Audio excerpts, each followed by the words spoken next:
If people interpret Free Palestine as being violent, it is because they are benefiting from Palestinians being unfree. Period. I am an invited guest here today, and so I can say Free Palestine. I can say Free Palestine as many times as I want to. And because I'm not a student or a teacher or an educator, there's not much that the people who have invited me here today can do.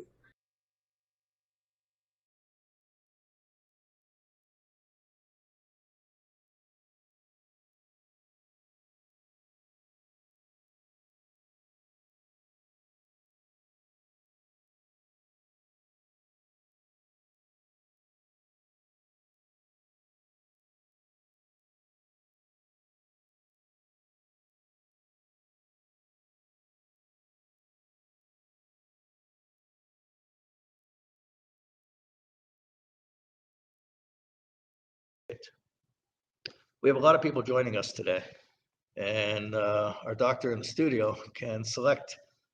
I'm not sure who's going to, what order that we have here. So nobody thinks I'm playing favorites. We'll do it in the order that people signed on and got the link. So first, we're going to give Thane an opportunity to respond and to speak. This is Thane Rosenbaum from New York. Hello, everyone. Well, one thought, I'm in New York and not in Toronto, so I did not know this story, but it's not surprising in any way.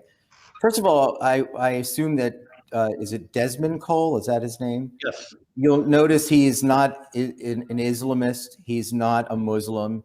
He's not Palestinian. He's not from the Middle East. So why is he having this conversation? This actually is sort of the agenda of the progressive left. It's the perfect embodiment of intersectionality. All groups, marginalized groups, all minorities, all gender categories, all share a common oppressor. And it's a white person, and Jews are considered part of the privileged power structures of white America or white Canada or white Israel, even though half of Israelis are people of color, which gets completely ignored. So you see this strategy used again and again, where the people arguing the Palestinian BDS argument are not actually themselves people who are directly affected. They're part of the intersectional category of all of our enemies are a common enemy. And so even though he speaks from a position of absolute ignorance, which is why you won't get him on your station, you won't get him because there's some real factual problems, in making these accusations against Israel. Apartheid, obviously, is not an Israeli construct. Jews and Arabs sit in restaurants together. They travel on public accommodations together. An Ethiopian woman was Miss Israel. There have been 3 Arab justices on the Supreme Court. An Arab party presently serves in the coalition government. This is an insult to South African blacks that experience apartheid. It has nothing to do with this. Genocide, ethnic cleansing. Well, people on your program should always say the following thing. I think it startles people when you say, this is a good conversation starter. Did you realize that the Palestinian population has more than doubled since the quote occupation? Really, more than doubled. And yet the words ethnic cleansing are being used against Palestinians? Really? How is that possible? Ask any Armenian or Rwandan or Congolese or anyone who is a Bosnian who has actually experienced genocide, and you'll know that genocide is an example of subtraction of your population, not a doubling. So these words are just sort of casually stated. It's really very Orwellian. You hear words, like, for instance, Black Lives Matter's focus on critical race theory, right? They'll always say, well, it's really about history, teaching history. Well, no, it's not. Because it's not as if, the United States or Canada doesn't teach the history of slavery and Jim Crow, say, in the United States, or lingering racism that still persists. The focus isn't on history. The focus is on power and privilege. And the power and privilege comes from the white person. You'll notice in the clip that you showed of Desmond Cole, he used the word, the only reason people object to Free Palestine is because they benefit from the privilege. Notice that use of the word. Notice how he used it. I mean, he's ignorant. I don't know if he's hateful. He's clearly just ignorant and is reading from a script. But he used the word benefiting from privilege because the argument that you're hearing is that all inequality is not colorblind. In other words, it's a rejection of everything Martin Luther King ever said. The argument seems to be that all decisions result from skin color. And the reason why people of color have not achieved at a different level can only be for one reason. It's not about work ethic. It's not about talent or merit. These things are ultimately considered part of the white power structure system that needs to be dismantled. The dismantling of the laws, the defunding of the police, right? This whole argument is against everything that liberalism stands for: the protection of property, equal protection under the law, free speech, the valuing of talent and individual merit.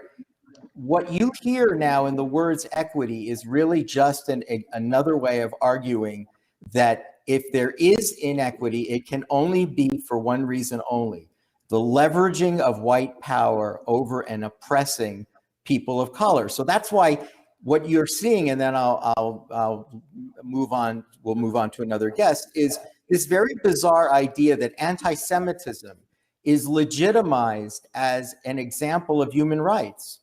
That you can actually argue anti-Semitism is necessary in order to advance the human rights of people of color, right? And it's just sort of shocking, right? This total Orwellian. The not just the misapplication, but the pernicious destruction of language by using language the exact opposite of what it means. Anti-Semitism has become a human rights issue. And those people that hate Jews obviously are expressing their value for people of color. And again, that's why they always speak of Israel as a settler colonial enterprise. They always speak as Israelis as if they all came from Toronto or Brooklyn, right? They don't want to speak. I'm sure if you talk to Desmond Cole, that's what he would say out of ignorance. Someone said that Desmond Cole I just saw someone wrote, right. I'm sorry. I thought they said is a Rhodes Scholar. No, I mean, I was going to say there's no way. I mean, he's an imbecile. And that's why you won't get him on this stage, and you would never get him to debate someone who has real knowledge and would actually, reveal the distortions in what he says. Remember again what he said, right? If you only reason you would object to Free Palestine is not because it's a genocidal movement to eliminate Jews in Israel. No, that's not the reason. It's not because Jews have a historic connection to that ancestral homeland. No, it's because you're a white person and you want white people to benefit from Israel because Israel is a white nation. That's essentially what they're saying. It's the classic intersectional canard. You've heard this on college campuses. You are now seeing it in public schools, and it's getting worse and worse with each day, largely because people won't confront it. People won't stand up to it. So I applaud you for devoting this program to this issue. Right. Okay, so our doctor in the studio is going to bring on another one of our guests. Well, right before we bring on the guests, I just wanted to, you mentioned earlier the person who did combat Desmond Cole's claiming that Free Palestine does not mean destruction of Israel. So I just want to give her a little credit because she's another one who doesn't just sit around and let things happen. This is Jamie Roberts, who gave me permission to use her information during our show. And basically her work focuses on hate crime, racist, anti-Semitic, extremist groups, hate propaganda, advocacy. So after Desmond Cole claimed that Free Palestine does not mean the destruction of Israel, she basically went up against him. And what he said was, Desmond said on his Twitter page, which is Negro Frolic, Save Free Palestine. That's his claim. He said, some people have said Free Palestine meant the destruction of Israel. Who said that, Lefel? Cite your sources, Shirley. I don't know if Shirley is him or he means Shirley, you jest. But anyway, Jamie responded with her own saying, okay, so who feels that way? So just a couple of examples of the followers of Desmond Cole.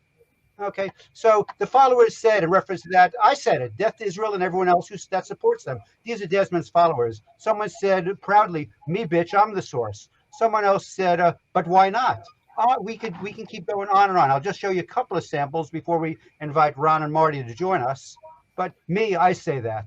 She's perfectly what we mean, Shirley. I too have said that. Israel exists through occupation, apartheid. Palestine means coexistence of a settled colony or something? Of course not. This one was very proud. Wait, what? What else would it mean? Death to all genocidal apartheid settler colonist states. That should not. And these people are proud because they're putting this out in social media. It's not like they're saying this casually in a conversation. They're proud to say, yes, Desmond, we mean the destruction of Israel. Me, I said that. Death to Israel, says Nora. Or the bedtime abolition now. Free Palestine isn't a metaphor. The literal death of the settler colony regime. Armed resistance is required. Yes, destruction. Why is Free Palestine in display, you ugly MF? This Palestinian says we will be destroying Israel in the most violent ways imaginable.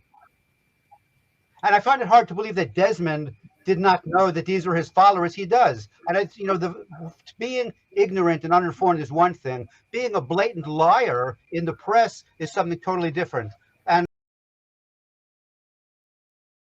so, Thane, we really appreciate you being here with us today. So why don't you close with a couple of comments, and then we'll bid you adieu till next time. So here's Thane closing out his comments. Well, first of all, thank you, and thank you for letting me participate. And I really enjoyed hearing from Sue Ann and Marty's exchange, and Ron as well. Let me just say something in response to something Marty had said when he said something about Desmond Cole having free reign. And I think it's important to think about why he has free reign. It's not just for the structural reasons people inviting him. It has a lot to do with the fact that I'm almost shocked that we've been on an hour on Facebook Live and that we haven't been shut down. This, in the category of the progressive left, in the world of intersectionality and wokeism and critical race theory, this is a racist conversation. Virtually everything we've said. And to question the intelligence of a man of color, like I called him an imbecile. It's a racist act. It's categorically racist. We live in a new society where, again, the values of liberalism are completely being rejected. Whether it's anything that is considered that keeps the present white power structure in power is considered by definition white supremacy. White supremacy has nothing to do with a few white supremacists. It has to do with liberalism. It's an attack on the protection of property, the value, the sanctity of the home and intact families, the value of individual merit, free speech, equal protection under the law. That's what these people are going after. They use Orwellian speak like privilege to confuse you, but that's not what this is about. What the biggest protection that Desmond Cole has, which is so ironic because Martin Luther King looked for colorblind equality. But in this present environment, what we're really told is that all decisions are reflected in skin color, and the disparate impact is only because of prejudice and bias and racism. And so there are now these new protected classes that, under the rubric of intersectionality, are being told that everyone should listen to you and be respectful because you're a person of color. And being a person of color grants you automatic virtue. And being a person who is white automatically consigns you to evil. And so I am glad that we were able to have this civil conversation. But it's so much of me was listening to what was said, and I was shocked because I know that on any university campus, that at the New York Times, everything that was said here right today was considered racist, and it's done in a reflexive way. It's automatic. You couldn't even defend yourself. There's nothing to defend.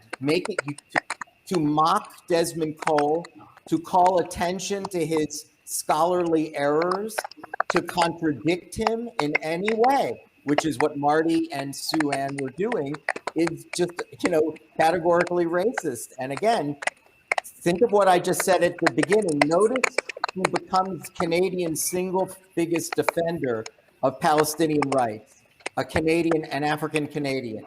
It's right out of the intersectional playbook. And it's almost genius. It's almost genius that this is the person who stands for Palestinian rights and a guy who can openly call for the destruction and killing of Jews in Israel, and actually being considered that that's actually a human rights argument and not a genocidal argument.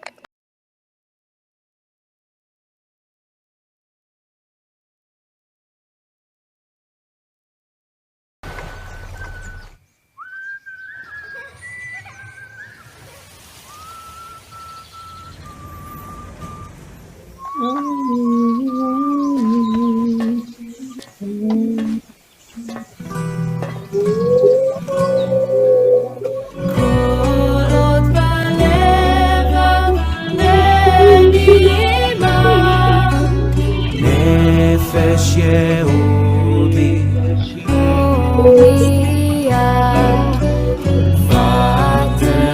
מזרח קדימה עין לציון צופיה עוד לא עבדה תקוותנו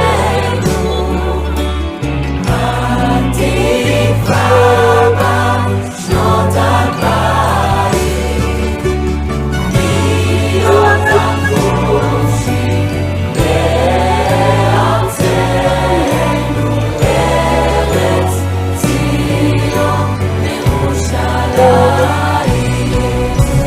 להיות החופשי בארצנו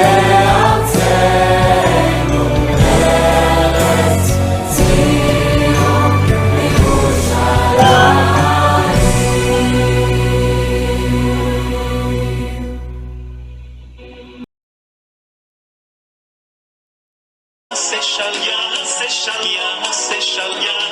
ירושלים